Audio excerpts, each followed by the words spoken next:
గూబల్ని అమ్మే బుడతడు మరియు పాఠశాల పిల్లలు మార్నింగ్ వెలుగు చల్లగా ఉన్నప్పుడు మెడోబ్రూక్ అనే చిన్న పట్టణం కిక్కిరిసిపోయి రోడ్లన్నీ సందడిగా మారాయి.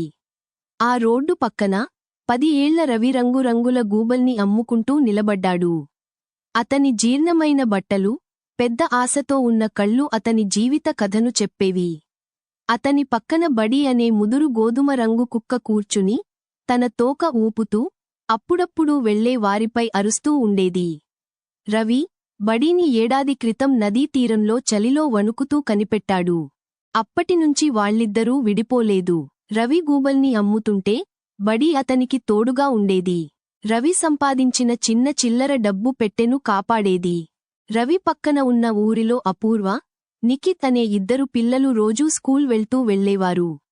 వారిద్దరూ ఏయత్గా ఉన్న స్కూల్ యూనిఫారంలో ఉండేవారు. వెన్నెముకలతో పళ్ళు బేయి కట్టేసి వెళ్లేవారు. 9 ఏళ్ల అపూర్వ రవి ఎప్పుడూ నవ్వుతూనే ఉంటాడని గమనించేది. 11 ఏళ్ల నిఖిత్ రవి తన వద్ద ఉన్న ఏ చిన్న నువ్వెసిన వస్తువు అయినా బడీతో పంచుకునే అతని సహనాన్ని మెచ్చుకునేవాడు. ఒకరోజు రవి ఎక్కడ నిలబడి ఉంటాడో అక్కడ అపూర్వ ఆగింది. ఎందుకు అతను స్కూల్కు వెళ్లకుండా గూబల్ని అమ్ముతున్నాడు అని నిఖిత్ని అడిగింది. నాకు తెలియదు అని నిఖిత్ తన తల నిమిరుతూ చెప్పాడు. కాని అతను ఎప్పుడూ చాలా మంచోడు. గుర్తుందా, నాకు ఆ రెడ్ గూబను ఉచితంగా ఇచ్చాడు నేను నా లంచ్ డబ్బు కోల్పోయినప్పుడు. అపూర్వ తల ఊపింది. మనమేదో చేయాలి. అతను కూడా స్కూల్కి వెళ్లేలా చూద్దాం. ఆ ఆలోచనతో ఉత్సాహంగా వాళ్లు స్కూల్ ముగించుకుని ఇంటికి వెళ్లి తమ ప్లాన్ని తల్లిదండ్రులకు చెప్పారు. వాళ్ల తల్లి నర్సుగా పనిచేసే మంచి మనసున్న మహిళ, వారి తండ్రి స్కూల్ టీచర్ ఎంతో ఆసక్తిగా విన్నారు. అతనికి స్కూల్కి వెళ్లాలని ఉంటుందా నిశ్చయంగా అని వాళ్ల తండ్రి అడిగాడు. అపూర్వ పట్టుదలగా చెప్పింది. తనకు కూడా నేర్చుకునే, ఆడుకునే, స్నేహితుల్ని చేసుకునే అవకాశం ఉండాలి. వాళ్ల తల్లి నవ్వింది.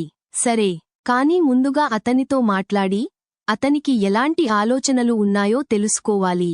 మరో రోజు ఉదయం అపూర్వ, నిఖిత్ మరియు వాళ్ల తల్లిదండ్రులు కలిసి రవిని పలకరించారు. బడీ ఆనందంగా తోక ఊపుతుండగా వాళ్లు దగ్గరికి వచ్చారు.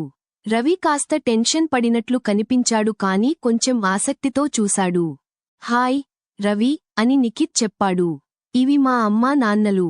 మేము నీతో మాట్లాడదలిచాం. వాళ్ల నాన్న రవికి సమీపంగా వంగి మాట్లాడాడు. బాబూ, ఎంతకాలం నుంచి గూబలు అమ్ముతున్నావు? 1 సంవత్సరం రవి మెల్లిగా చెప్పాడు. నాన్న అమ్మకు సాయం చేయడం కోసం. అమ్మ టీ స్టాల్లో పని చేస్తుంది. కాని సరిపడా డబ్బు రావడం లేదు. రవి, వాళ్ల తల్లి మెత్తగా చెప్పింది. మీరు మా దగ్గర ఉండాలని ఇష్టపడతావా? అపూర్వ, నిఖిత్లతో స్కూల్కి వెళ్ళొచ్చు. బడీని కూడా మనం చూసుకుంటాం. రవి ఆశ్చర్యంతో తన కళ్లను విప్పి చూశాడు. నిజమేనా? నన్ను మరియు బడీని మీరు చూస్తారా? ఖచ్చితంగా అని నిఖిత్ చెప్పాడు. బడీ మా ఇంటి వెనుకవైపు ఉండగలదు మరియు నీకు నీ సొంత గది ఉంటుంది. రవి బడీ వైపు చూశాడు. బడీ తన తోక ఊపుతూ ఓకే చెప్పినట్టు కనిపించింది. రవి కళ్లలో నీరు వచ్చింది. ధన్యవాదాలు అని నెమ్మదిగా చెప్పాడు. కాని మొదట నా అమ్మతో మాట్లాడాలి. ఆ సాయంత్రం ఆ కుటుంబం రవి తల్లిని కలిశారు. ఆమె కృతజ్ఞతతో ఉక్కిరిబిక్కిరి అయింది కాని సందేహపడింది. మీకు భారం కాబోదు అని ఆమె అడిగింది. ఇది భారం కాదు అని వాళ్ల తండ్రి ధైర్యం చెప్పాడు. రవికి మంచి భవిష్యత్తు ఇవ్వడం ఆనందం. మీరు ఎప్పుడైనా అతనిని చూడొచ్చు. ఆమె అనుమతి తర్వాత రవి మరియు బడీ అపూర్వ, నిఖిత్ కుటుంబంతో నివసించడం ప్రారంభించారు. స్కూల్ మొదటి రోజు రవి బడీ యొక్క లీష్ పట్టుకుని కొత్త యూనిఫారంతో స్కూల్కి వెళ్లినప్పుడు అతను ఆపలేని నవ్వును నవ్వాడు. ఇతర పిల్లలు అతని కథను మరియు బడీని చూసి ఆశ్చర్యపోయారు. బడీని స్కూల్ మస్కోట్గా మార్చారు. అపూర్వ, నిఖిత్, రవి మరియు బడీ ఒక విడదీయలేని బృందంగా మారారు. లంచ్ బ్రేక్ని పంచుకొని, కలిసి చదువుకొని, పార్క్లో ఆడుతూ. రవి జీవితం అతను ఊహించినదాని కంటే చాలా మారిపోయింది. దయ మరియు ధైర్యం ప్రపంచాన్ని మారుస్తుందని నిరూపించారు.